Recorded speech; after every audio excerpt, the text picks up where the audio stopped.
Hello guys, నేను మీ Sai Teja and ఇంకొక important update అనమాట. ఈ వీడియోని లాస్ట్ వరకు చూడండి అండ్ చాలా ఇంపార్టెంట్ అప్డేట్. ఓకేనా? ఇది వచ్చేసి ఏంటంటే మనకి అమెరికాలో ఉన్న స్టూడెంట్స్కి కాలపరిమితి అనమాట. అక్కడ గవర్నమెంట్ ఎవరైతే విద్యార్థులు ఉంటారు కదా, మాస్టర్స్ కోసం వెళ్తారు కదా, వాళ్ళందరికీ ఏంటంటే స్టూడెంట్ వీసా వచ్చేసి ఏంటంటే అమెరికాలో ఎవరైతే ఉంటారు కదా వాళ్ళకు 4 years కన్నా ఎక్కువ ఉండొద్దంట. అది ఇల్లీగల్ అంట.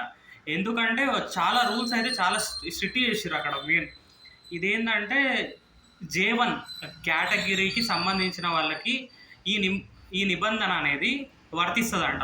మెయిన్ ఏంటంటే భారతీయ విద్యార్థుల కొత్త కష్టాలు. నిజం చెప్తాను, ఈ ట్రంప్ గవర్నమెంట్ వచ్చిన తర్వాత మాత్రం మన ఇండియన్ స్టూడెంట్స్ అయితే చాలా ఇబ్బంది పడుతున్నారు. నిజంగా నాకైతే మస్తు బాధ అనిపిస్తుంది. ఏంటంటే మా ఫ్రెండ్ కూడా ఒక అతను వెళ్ళిండు, అతను ఇంతవరకు జాబ్ అయితే రాలేదంట. ఇంతకుముందు కొంచెం ఈజీగా ఉండే ట్రంప్ గవర్నమెంట్ రాకముందు ఈజీ. ఓకేనా? ఇప్పుడు ఇంకొకటి ఇక్కడ ఏంటంటే విదేశీ ఈ పాత్రికేయులకు అత్యల్పంగా చైనా పాత్రికేయులు ఎవరైతే ఉంటారో కదా వాళ్ళకి 90 days అయినంట టైం. వాళ్ళకు కూడా తగ్గించి వేసిండు.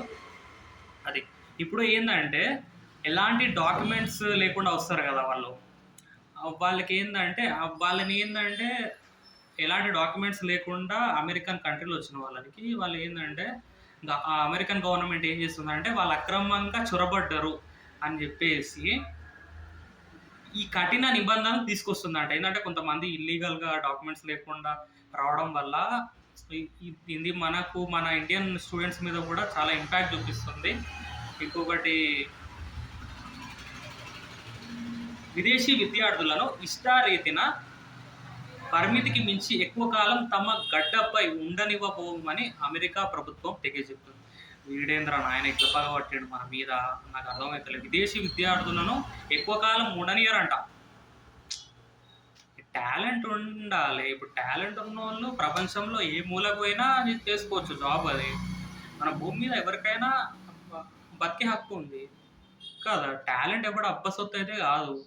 ఓకే, ఇదేంటంటే విద్యార్థి వీసా F1 కేటగిరీతో దేశంలో అడుగుపెట్టిన విదేశీ విద్యార్థులు 4 సంవత్సరాలు మాత్రమే అమెరికాలో ఉండేందుకు అవకాశం కల్పిస్తామని హోంల్యాండ్ సెక్యూరిటీ మంత్రిత్వ శాఖ తాజా నిబంధన తీసుకొచ్చింది.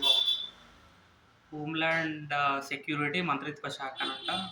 కొంచెం రూల్స్ అయితే చాలా స్ట్రిక్ట్ ఉన్నాయి. ఇంతకుముందులో అయితే లేవు అనమాట. ఓకే, విదేశీ విద్యార్థులు ఉద్దేశపూర్వకంగా ఒక సబ్జెక్టు రాయకపోయినా లేదంటే రాసి ఫెయిల్ అవ్వడము చేసేవారి ఆరోపణలు ఉన్నాయంట ఊరినాయన.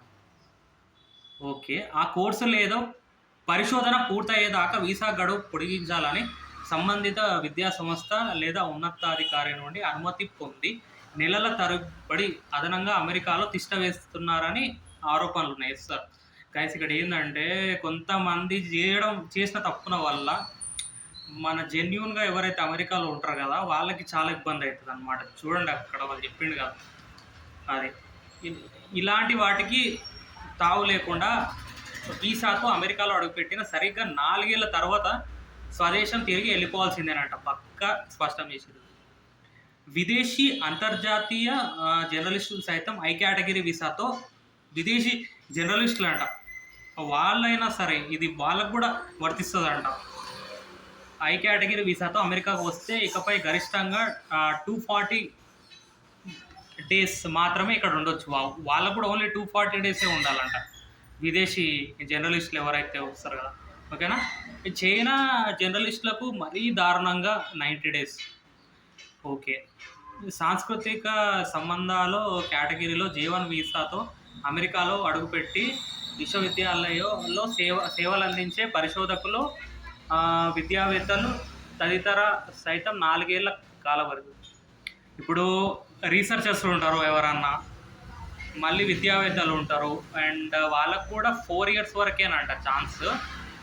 గతంలో ఈ 3 కేటగిరీలు గడువు ఏం లేదంట. ఇంతకుముందు ఇలాంటి రూల్స్ ఏం లేవంట. అండ్ ట్రంప్ గవర్నమెంట్ వచ్చిన తర్వాత కొత్తగా పెట్టారు. ఓకేనా? F1 J1 కేటగిరీలకు 4 ఏళ్ల గడువు ముగియగానే అమెరికా సిటిజన్షిప్ అండ్ ఇమిగ్రేషన్ సర్వీసెస్లో ఎక్స్టెన్షన్ ఆఫ్ ది దరఖాస్తు పెట్టుకొని గడువు పొడిగించుకునే వాళ్ళంట ఇంతకుముందు అయితే. ఈ లొసుగును అడ్డం పెట్టుకొని కొందరు ఏకంగా దశాబ్దాల తరబడి అమెరికాలో తిష్ట వేస్తున్నారని. Okay, okay. ఇంతకుముందున్న నిబంధన ప్రకారం ఏంటంటే కొంతమంది ఎవరైతే ఉన్నారో వాళ్ళు దాంట్లో ఉన్న లూప్ హోల్ని అడ్డం పెట్టుకొని అది అంటే గడువు ముగిసినా కూడా దాన్ని ఎక్స్టెండ్ చేసుకునే వాళ్ళంట ఇంతకుముందు. ఎవరైనా ఇల్లీగల్గా ఉండి లైక్ అది ఇల్లీగల్గా ఉన్న వాళ్ళకి ఇది చాలా అనమాట. వాళ్ళు అట్లా దశాబ్దాల తరబడి ఉన్న వాళ్ళ వల్ల అక్కడ లోకల్ పీపుల్ ఎవరైతే ఉంటారో వాళ్ళకి ఎఫెక్ట్ పడుతుందని ట్రంప్ సర్కార్ డ్యూరియేషన్ ఆఫ్ ద స్టేటస్కు చరమగీతం కొత్తగా ఎక్స్పైరీ డేట్ రూల్ను తీసుకొచ్చిందంట. భారత్లో కేంద్ర ప్రభుత్వ గెజిట్ మాదిరిగా అమెరికాలో ఫెడరల్ రిజిస్ట్రీ, అది జాగ్రత్త ఏంటంటే గాయస్, ఇది ఏంటంటే ఫెడరల్ రిజిస్ట్రీ అంట. సంబంధిత నిబంధనలు ప్రచురితమైన 60 రోజుల తర్వాత ఇవి అమల్లోకి రానున్నాయి. ఓకే, చూడండి ఇదేంటంటే చూసినావా, ఫెడరల్ రిజిస్టర్లో సంబంధిత నిబంధనలు ప్రచురమైన 60 రోజుల తర్వాత ఈ నిబంధనలు అమల్లోకి వస్తాయంట. ఓకేనా. భారతీయ విద్యార్థుల కొత్త కష్టం.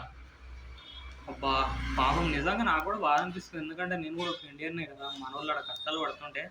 చూడండి, జాగ్రత్త వినండి ఇంకొంచెం.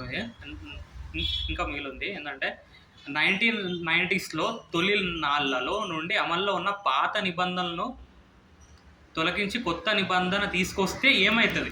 ఇప్పుడు వీళ్ళు కొత్త నిబంధన తీసుకొచ్చారు కదా 4 సంవత్సరాల, అప్పుడు ఏం జరుగుతుంది అని అంటే లక్షల మంది భారతీయ విద్యార్థులు, పరిశోధకులు, విద్యావేత్తలపై ప్రతికూల ప్రభావం చూపే ఆస్కారం ఉంది.